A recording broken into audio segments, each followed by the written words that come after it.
SP வேலுமணிக்கு ஆதரவா OPS குரல். இபிஎஸ்ஐ நெருக்கக்கூடிய முக்குளத்து மாவட்ட செயலாளர்கள்.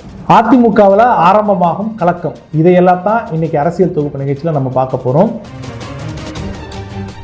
வணக்கம், நான் உங்கள் காண்டீபன். இது நம்ம நியூ பாரத். அதிமுகவில் திடீர்னு புகைச்சல் வரத்துக்கு என்ன காரணம் அப்படிங்கிறது பார்ப்போம். இந்த மக்களவை தேர்தலுக்கு அப்புறம் பார்த்தீங்கன்னா அதிமுகவில் கலகம் வெடிக்கும் அப்படின்னு சொல்லி எதிர்பார்த்து காத்திருந்தவர்கள் பார்த்தீங்கன்னா டிடிவி தினகரனும் அதே போல சசிகலாவும் தேர்தலில் தோல்வியை அடைஞ்சிட்டா கூட அதிமுக ஒரு கட்டுக்கோப்பான ஒரு கட்சியாகவே இருக்கு அப்படின்னு சொல்லிட்டு வெளி உலகத்துக்கு காட்டப்பட்டு வந்தது.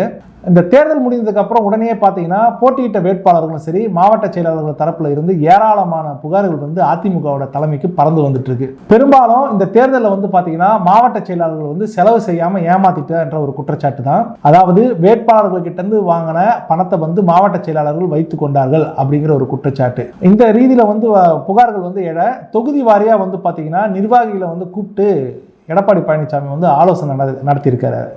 இந்த ஆலோசனைக்கு அப்புறம் தான் பார்த்தீங்கன்னா தவறு செஞ்சவங்க மீது நடவடிக்கை இருக்கும் அப்படின்னு சொல்லிட்டு எதிர்பார்க்கப்பட்டது.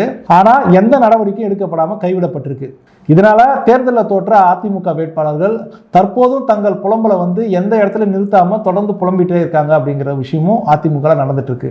இதுக்கு நடுவில் பார்த்தீங்கன்னா தென் மாவட்டங்கள்ல இருக்காங்க இல்லையா அதிமுக மாவட்ட செயலாளர்கள். அதிலும் பார்த்தீங்கன்னா இந்த முக்குளத்து சமூகத்தை சேர்ந்த மாவட்ட செயலாளர்கள் பார்த்தீங்கன்னா அதிமுக ஒன்றிணையணும் அப்படின்ற ஒரு கட்சி நிர்வாகிகள் கிட்ட பேச ஆரம்பிச்சிட்டு இருக்காங்க. ஒரு கட்டத்தில் இந்த விஷயத்தை இபிஎஸ் கிட்டவே நேரடியாக மாவட்ட செயலாளர்கள் சிலரும் பார்த்தீங்கன்னா அதே நேரத்தில் முன்னாள் அமைச்சர்கள் சிலரும் சசிகலாவை மறுபடியும் சேர்க்கறத பத்தி பேச ஆரம்பிச்சிருக்கிறாங்க. ஆனா சசிகலாவை அதிமுக எந்த காரணத்தை கொண்டு மீண்டும் ஏற்க முடியாது அப்படிங்கிற ஒரு விஷயத்துல எடப்பாடி பழனிசாமி உறுதியா இருக்கிறாரு. இதுக்கு பாத்தீங்கன்னா ஜெயக்குமாரும் சரி, முனுசாமியும் சரி, அதே போல சில அதிமுகவோட முக்கிய நிர்வாகிகளும் இபிஎஸ் ஓட கருத்துக்கு ஆதரவா இருக்காங்க. இந்த நிலையில பாத்தீங்கன்னா சட்டமன்ற தேர்தலுடைய பணிகளை திமுக தொடங்கியிருக்கு. அதுவும் குறிப்பா உதயநிதி ஸ்டாலின் பாத்தீங்கன்னா மாவட்டமா போயிட்டு கட்சியை பலப்படுத்திட்டு வந்துட்டு இருக்காரு. திமுக கூட்டணி ஏற்கனவே பலமா இருக்கு. இதுல பாத்தீங்கன்னா ஊடகங்களும் திமுகவுக்கு ரொம்ப இணக்கமா செயல்பட்டு வந்துட்டு இருக்கு.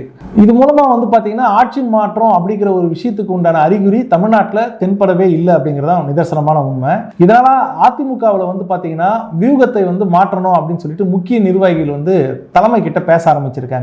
அந்த வியூகத்துல முக்கியமான ஒண்ணுதான் மறுபடியும் சசிகலாவையும் ஓபிஎஸும் கட்சியில சேர்க்கணும் அப்படிங்கிறது சொல்லிட்டு அதிமுக வட்டாரத்தில் தெரிவிக்கிறாங்க. இதனால தான் இத்தனை நாளா அமைதியா இருந்த அதிமுகவில் திடீர்னு புகைச்சல் ஏற்பட்டிருக்குன்னு நம்ம சொல்றோம். இப்போ அந்த அதிமுக நிர்வாகி மேல பாயக்கூடிய வழக்குகளும் அதிலும் முன்னாள் அமைச்சர்கள் சிக்கக்கூடிய விஷயத்தை பத்தி பார்ப்போம். என்னன்னாக்கா நில அபகரிப்பு வழக்கில் பாத்தீங்கன்னா முன்னாள் அமைச்சர் இருக்கார் இல்லையா எம்ஆர் விஜயபாஸ்கர், அவர் கைதாகிறாரு.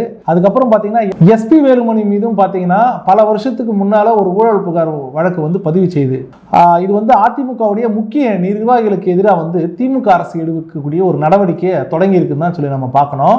தேர்தல் நெருங்குற நேரத்தில் அதிமுக நிர்வாகிகளை நீதிமன்றமா அலைய விடணும் அப்படிங்கிறதா திமுகவுடைய பிரதான திட்டமா இருக்கு. இந்த நிலையில யாருமே எதிர்பார்க்காத விதமா முன்னாள் அமைச்சர் எஸ்பி வேலுமணி மேல ஊழல் புகார் வழக்கு பதிவு செய்திருக்கு. இதுக்கு எதிராக ஓபிஎஸ் ஒரு அறிக்கை விடுறாரு. எஸ்பி வேலுமணி எடப்பாடி பழனிசாமியுடைய வலதுகரமா இருக்கக்கூடியவர். அவருக்கு எதிராக பாத்தீங்கன்னா அந்த புகார்ல திமுக அரசு வழக்கு பதிவு செய்திருப்பது ஓபிஎஸ் கடுமையா கண்டிச்சு ஒரு அறிக்கை வெளியிட்டிருக்காரு. அதிமுகவில் இருந்து நீக்கப்பட்ட பிறகு பொதுவா எடப்பாடிக்கு ஆதரவு நிர்வாகிகள் யாரையுமே நேரடியா விமர்சிப்பது கூட இல்லதா இபிஎஸ் ஓட வழக்கமா வச்சிட்டு இருக்காரு. ஆனா எடப்பாடி ஆதரவு நிர்வாகியான எஸ்பி வேலுமணிக்கு ஆதரவா ஓபிஎஸ் வெளியிட்டுள்ள அறிக்கை பாத்தீங்கன்னா இபிஎஸ்க்கு ஒரு நெருக்கடி கொடுப்பதற்கு உண்டான ஒரு டாக்டிக்ஸ் அப்படின்னு சொல்லி சொல்றாங்க. ஏற்கனவே பாத்தீங்கன்னா ஓபிஎஸ் சசிகலாவை அதிமுகவில் மீண்டும் சேர்க்கணும் அப்படின்னு சொல்லிட்டு தென் மாவட்டத்தில் இருக்கக்கூடிய முக்குளத்து அதிமுக மாவட்ட செயலர்கள் அதே போல வேறு நிர்வாகிகளும் இபிஎஸ் கிட்ட பேசிட்டு வந்தாங்க. இந்த நிலையில எல்லாரையும் அனுசரிச்சுட்டு போறதுனால தான் தயாரா இருக்கிறாரு அப்படின்னு சொல்லிட்டு சொல்ற வகையில தான் பாத்தீங்கன்னா எஸ்பி வேலுமணிக்கு ஆதரவா ஓபிஎஸ் அறிக்கை வெளியிட்டிருக்காரு. அதாவது அவர் இறங்கி வருகிறார் அப்படின்னு சொல்றது தான் இதுல கான்செப்ட்.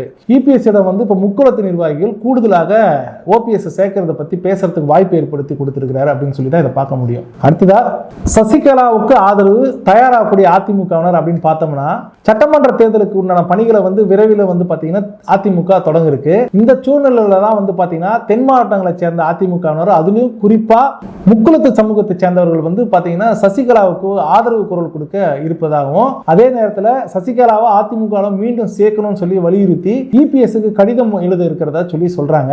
இதனால விரைவில் வந்து பாத்தீங்கன்னா அதிமுக ஒரு பெரிய கலகம் வெடிக்க அப்படிங்கிற போல தான் தற்போது சூழ்நிலை வந்து நிலவிட்டு இருக்கு. மீண்டும் ஒரு அரசியல் தொகுப்பு நிகழ்ச்சியில் உங்களை சந்திக்கும் வரை உங்களிடமிருந்து விடைபெறுவது எப்போதும் போல் நான் காண்டீபன்.